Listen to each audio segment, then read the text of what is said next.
They marched in with no warning. I could... Envoy! What does the Gorod think they're doing?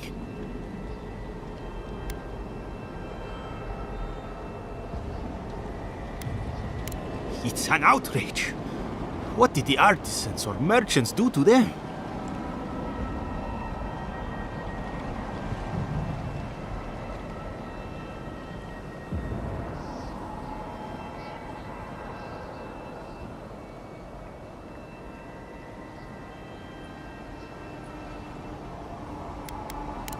First my assistants, now this. Why can't they settle these things over tea for once? If I knew that, I wouldn't be here.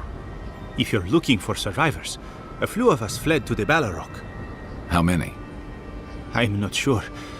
I saw Sapiento. God, I hope they're not trapped in there. I am sorry I can't be more help.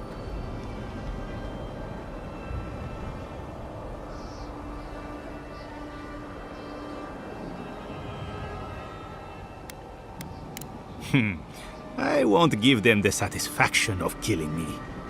We should move. Let's hope the Gorod hasn't made it to the Balrog yet. Envoy, wait! Before you go, I may have something for you. I took some supplies when I ran. If you think they'll help, they're yours. I'll even give you a discount.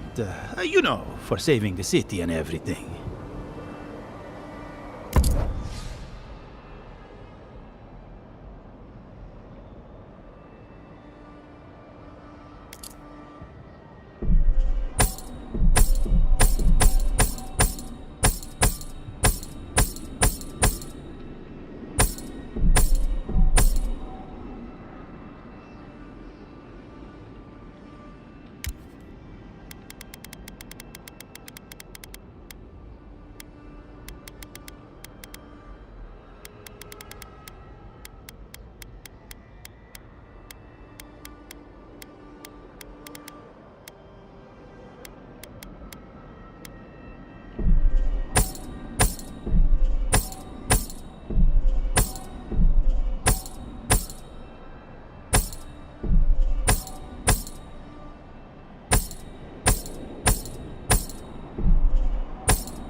On!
Envoy?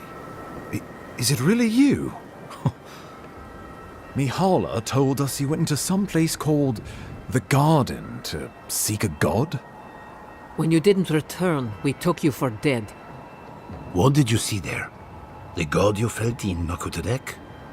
The origin of the Dream Scourge? It was the act of a god this whole time?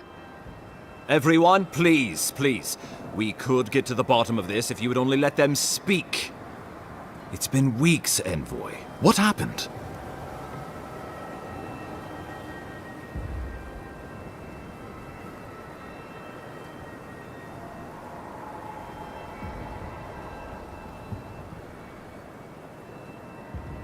Sapadal was responsible for the Dream Scourge. Their rage, their confusion, their fear. But the plague isn't over. Dream Thralls still litter Shatterscarp. There won't be any new infections. We've put a stop to that for good. Unfortunately, there's little we can do for those already in the grip of the Dream Scourge. We can give them comfort, nothing more. This will be a process. The Dream Scourge was never going to simply go away overnight. I suppose it stands to reason. I found that a quick fix is often anything but. What of this god, then? What does it mean that you destroyed them?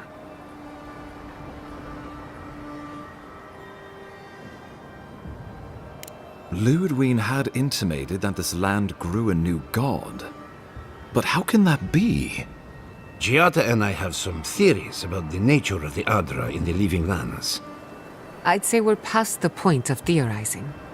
If the Adra here is a closed system, like a terrarium for our souls, then a gradual accumulation of essence could coalesce into a being in the beyond. Much like the formation of gemstones. All it takes is time and the right application of pressure. Wodka no doubt saw Sapadal as a threat to her authority. So, she killed the godless and imprisoned their god. I assume it is this god we have to thank for the roots tearing apart Paradise? They erupted from the earth the moment those bastards stood up their first siege tower. Nakutadek was riven with those things, not to mention what they did to the land. We saw similar destruction at Nakuku Bell. If these roots and the Dream Scourge are the work of a god, and the gods saw fit to cage them, sounds like the Envoy did the Living Lands a favor in destroying them.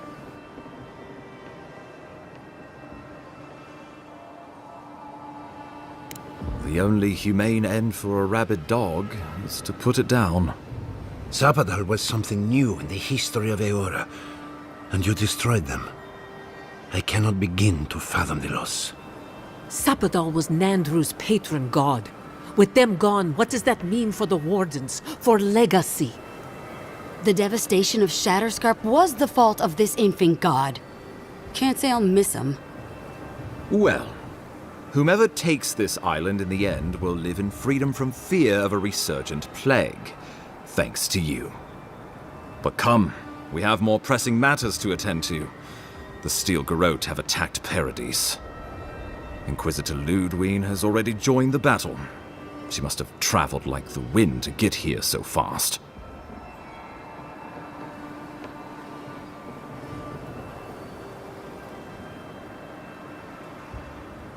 You did. I kicked her corpse when you weren't looking. Just to be sure. Well, she's seen better days, but you wouldn't know it judging by how she fights. Lodwyn's plowed through the militia like a knife through warm butter. All right, let's keep the similes to ourselves.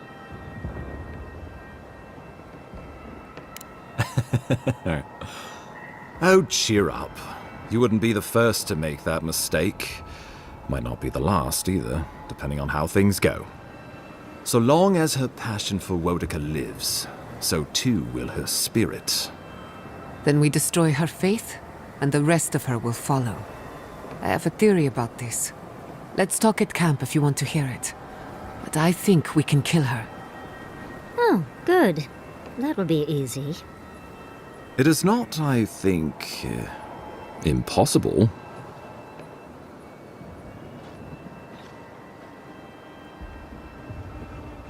Well, you might not believe me, but I didn't want any of this to happen. It was Lodwyn who called for the attack. I didn't hear an answer, Ambassador. She and her Steel Garrote laid siege to the city, shortly after you beat her to the garden.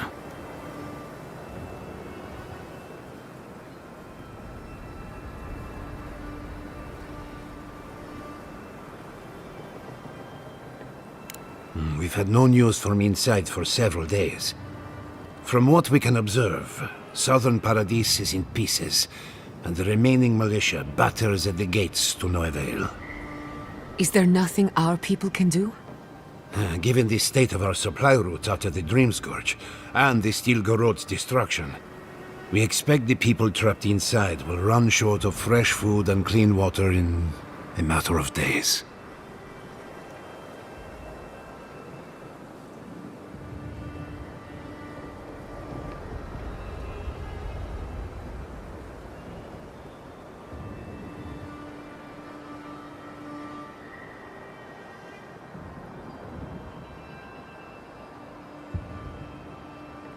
We brought as many Hail and Able from Thirdborn as would come. But after the Dream Scourge and our losses from Nakuku Bell, we could spare so few. I worry it won't be enough.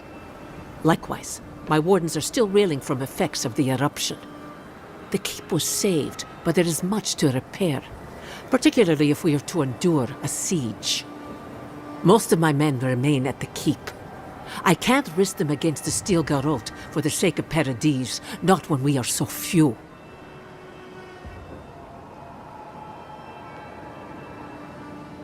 Well, it's been a point of debate.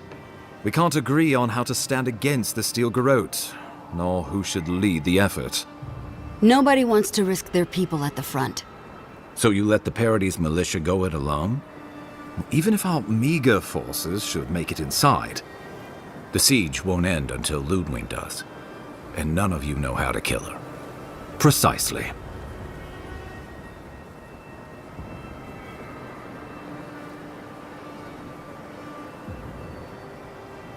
The lawful settlement of a new Adirian colony, supposedly. Or the establishment of a Wodican state. She could win with a godlike in her ranks. Your presence would serve as a powerful endorsement.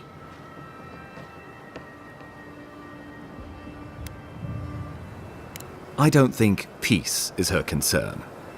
Remember, she has an obligation to Wodica, a solemn oath. And neither the Steel Garrote nor the Queen that was look kindly upon Oathbreakers. Because a victory here would discourage resistance elsewhere. The better question is, why didn't you stop her? Excuse me? She's a 7-foot-tall skeleton powered by her devotion to the goddess of retribution. This isn't my fault. Sure. Just blame the dead woman. Very mature. Who else should I blame exactly? Our envoy, perhaps? For not stopping Lodwyn and the Tusks? You could start with blaming your own incompetence.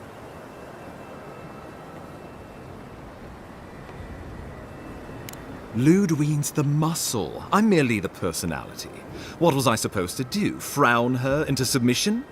What good are you as a diplomat if you can't even keep your own beast under control? The Inquisitor was so convinced the Living Lands would unite against Adir that she's nearly made it true. One people, one law, one true God. That's Lodwyn's vision for the Living Lands.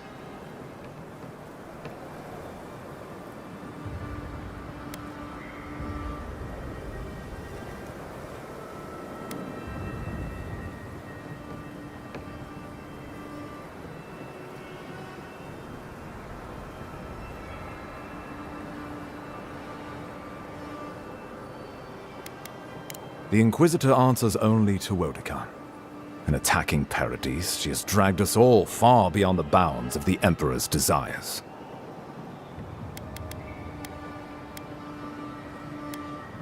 I've answered your questions. Now I would like you, all of you, to answer mine. Lodwyn has sent a message to the Emperor informing him of her attack. He will send advisors and reinforcements swiftly in response. What will his representatives find when they arrive? A new colony? A budding grave room? Before you face Lodwyn, you should know what you're fighting for. All of you must decide, together. But whatever you decide, understand, the days of the frontier are done. Adir will come. Indeed, we are already here.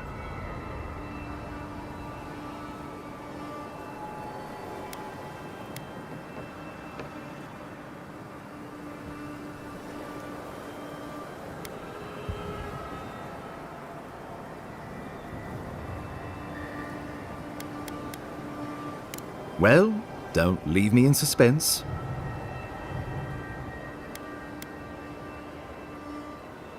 Oh, gods have mercy. Solus and her wardens stand vigil with the Living Lands. By grit and steel, Thirdborn stands with the Living Lands. Fjord and her animancers stand with the Living Lands. We deserve this opportunity. Thank you for believing in us. Fighting a battle together is easy. I just hope everyone's willing to stick it out when it comes to the politics. God, they made the right decision for once. Finally, some sense permeates the proceedings. On your head be the consequences. That leaves the matter of Lodwyn and the Steel Garrote. She will never surrender, Envoy. You must kill her, or we will lose Paradise, and eventually the island.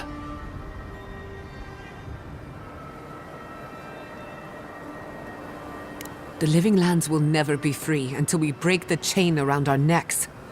Lodwyn must die her final death. She better say her goodbyes while she can. I'm proud to fight at your side, Envoy. One last time. Let's get to work then. We got a walking corpse to bury. The Paradise militia will be at your back. Give her no quarter. The future waits for you.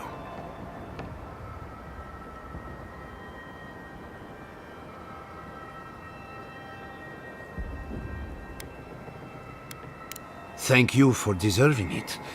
Now, go and teach the Steel Garrote a lesson they will never forget. Show them that the Living Lands will not be broken across Vodka's knee.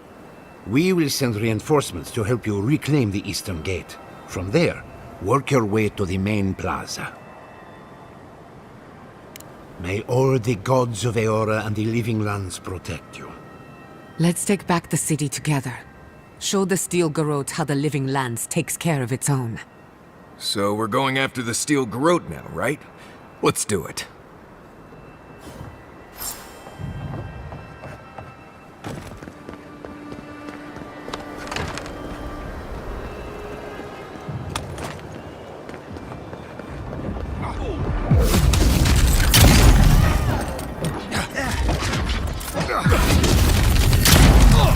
We've got company!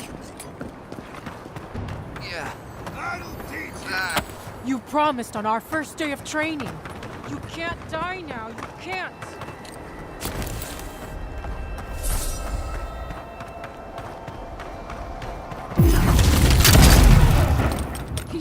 I'm with you!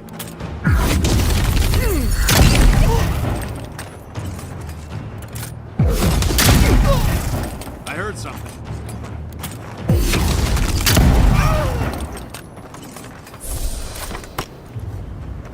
Who's next? Anyone?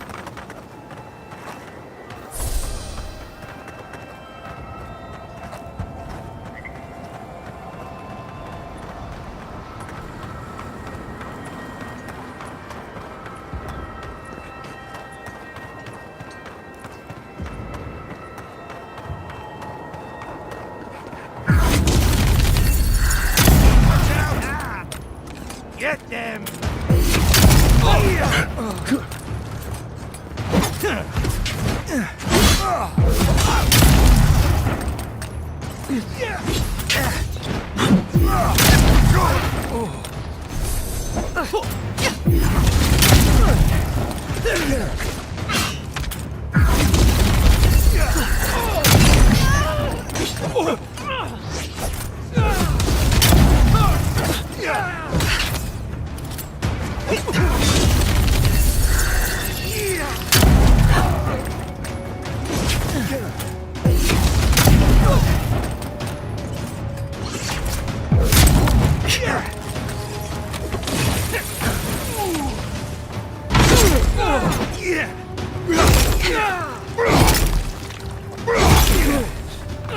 Under my protection!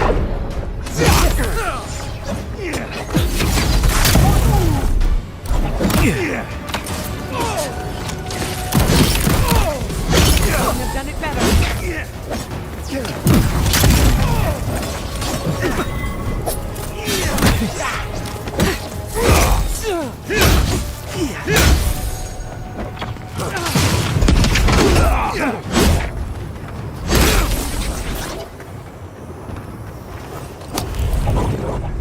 That's all of them. Good.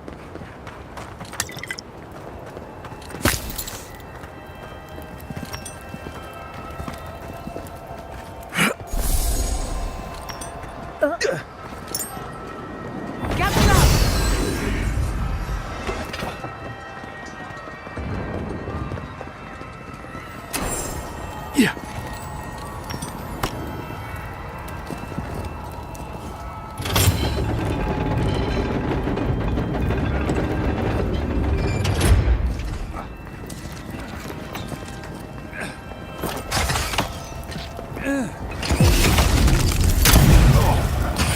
Come and get me.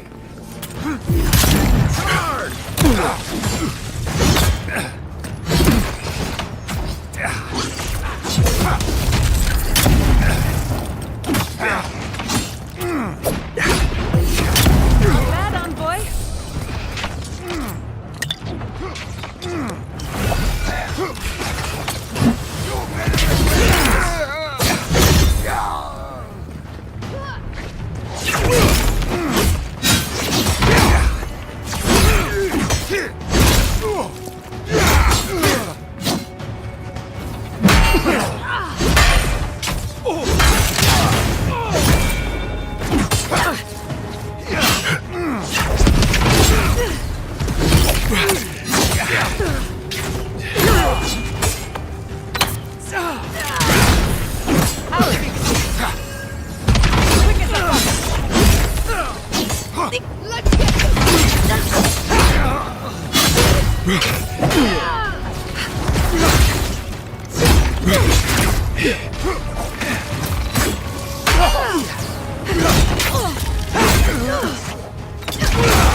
Don't worry about the eastern gate. I'll protect your back.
They're coming! First up!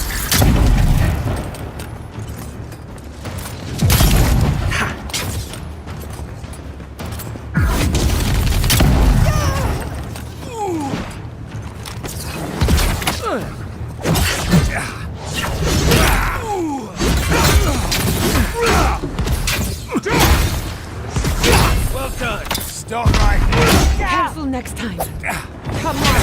Come on!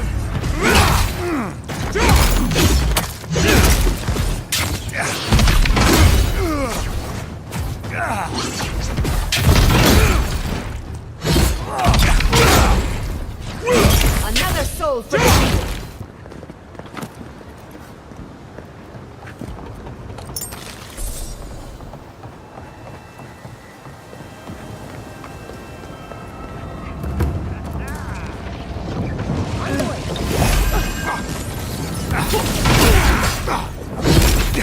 Let's go.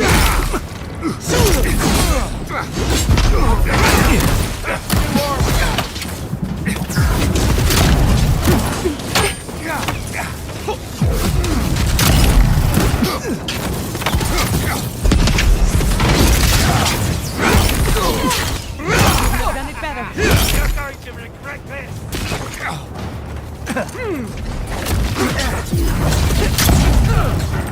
Hold it!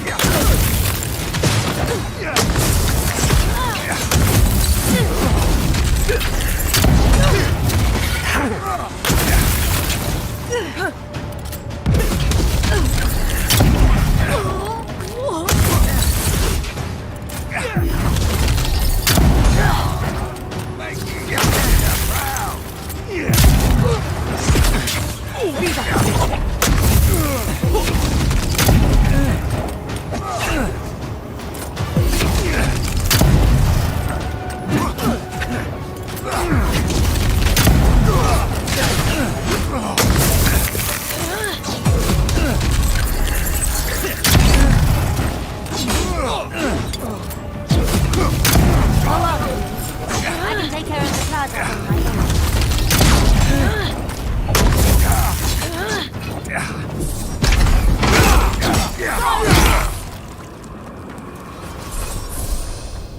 And stay down.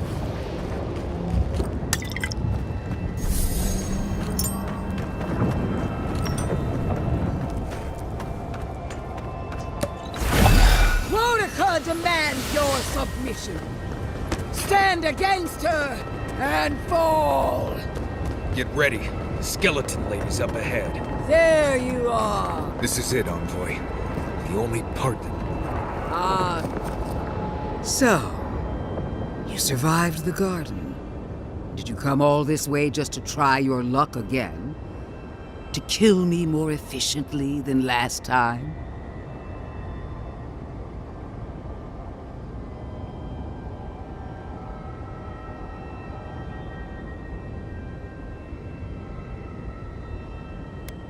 You'll get your chance. Look around, Envoy. Heelguard should have listened. He tried to bring order through compromise. He failed. Order is meant to be imposed by a stern, guiding hand.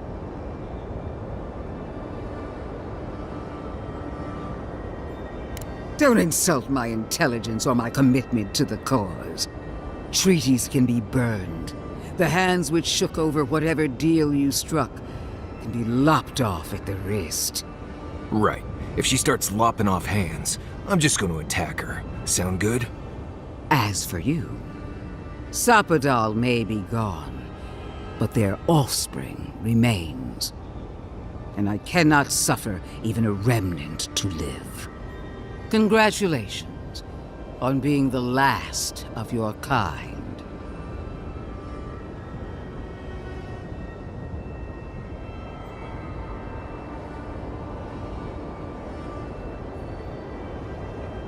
I'm merely finishing what you started.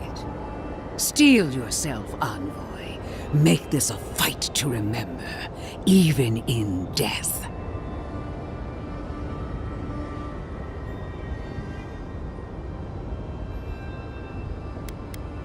My fate keeps me alive. Let's see if yours can do the same. Farewell, Envoy. Famous last words. There's no coming back this time. Prepare yourself for the next world. You show such promise, Envoy. What a shame it has to end. Protect the Envoy! Let's take her down!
Patience. I'm almost ready.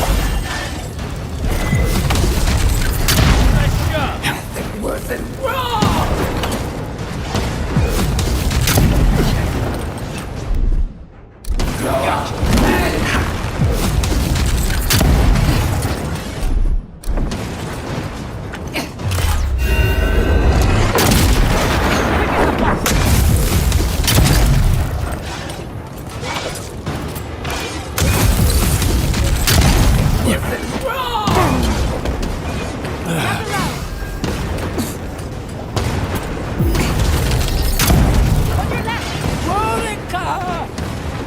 Where are you?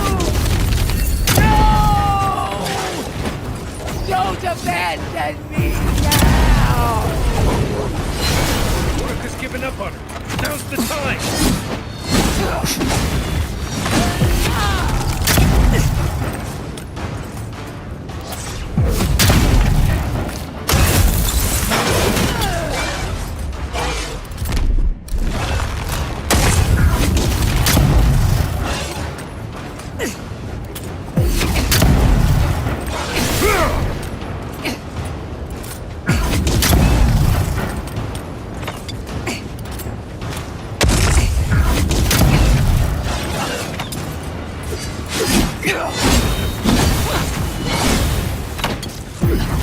Never had a chance.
Wherever Lodwyn is now, she must be seething.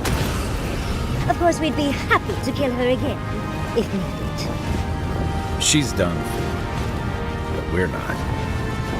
Whatever's next, we'll face it. Together. Guys, you're all gonna make me sick. But carry on.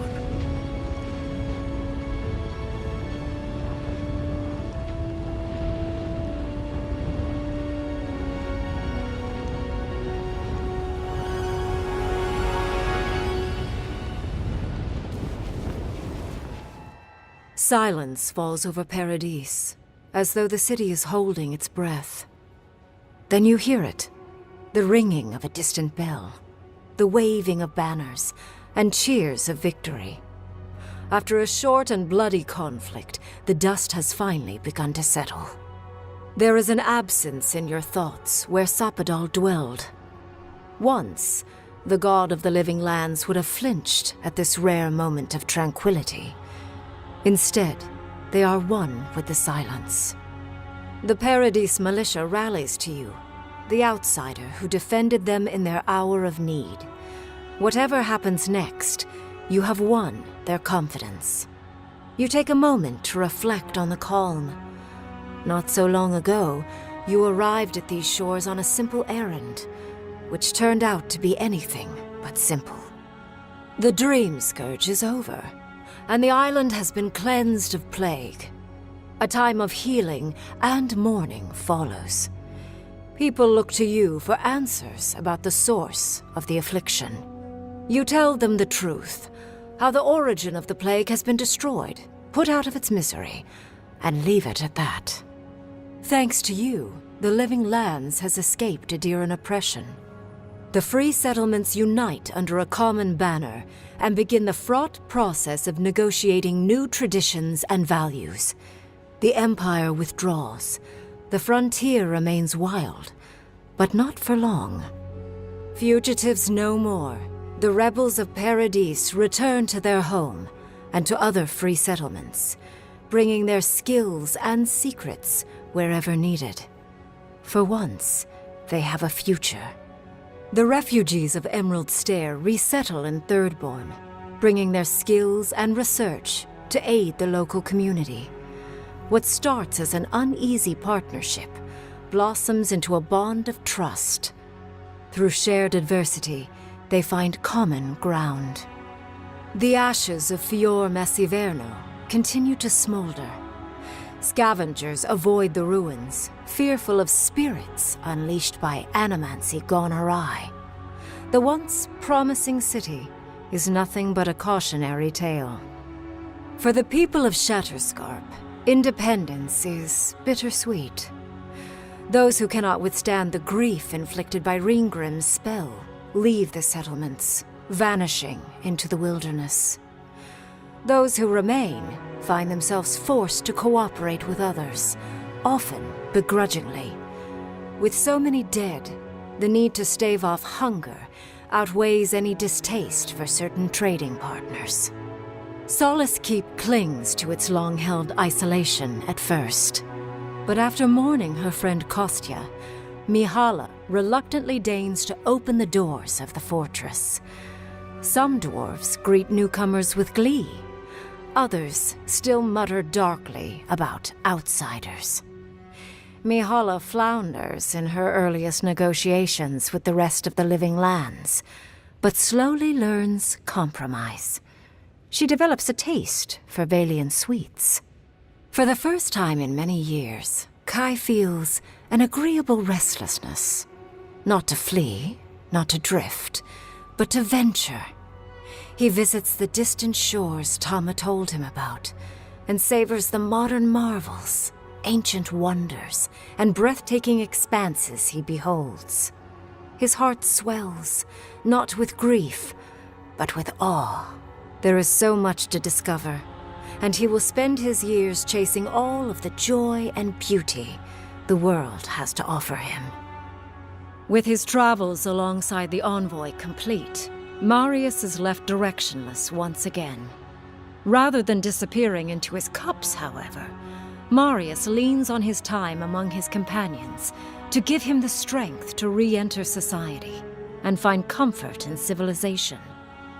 He establishes a route between Paradis and Thirdborn, guiding travelers between the two in return for money and supplies. And while he has a reputation for being aloof, he joins the campfires from time to time, sharing stories of his time with the envoy that most travelers believe are completely made up. Giada learned much in your time together. How to stand up to authority, how to face the unknown, and how to move on from the past. But her family's unfinished work weighs heavily on her soul. Her inheritance is the burden of achieving the impossible. Such is the life of an animancer. At least now she has the right tools for the job, and new friends to help her through hard times. No longer under the threat of imminent death, Yardsley returns to the Animancers. Reunited with her beloved Quilici, she helps him and the Animancers as they put their lives together after the attack on Fior Messiverno. Eventually, she even has something nice to say to Vidaro. As the days pass in contentment and relative peace, Yardsley is struck by the persistent feeling that something is missing. Though she still devotes herself to her studies of both the arcane and the godless, the restlessness never goes away. Alone in your thoughts, you feel endless opportunities stretching out before you. This is the freedom Sappadal never had. You promise to cherish it. The sounds of celebration pull you out of reverie. Many are waiting to greet you with open arms. You take a moment to catch your breath and savor it, because everything is about to change.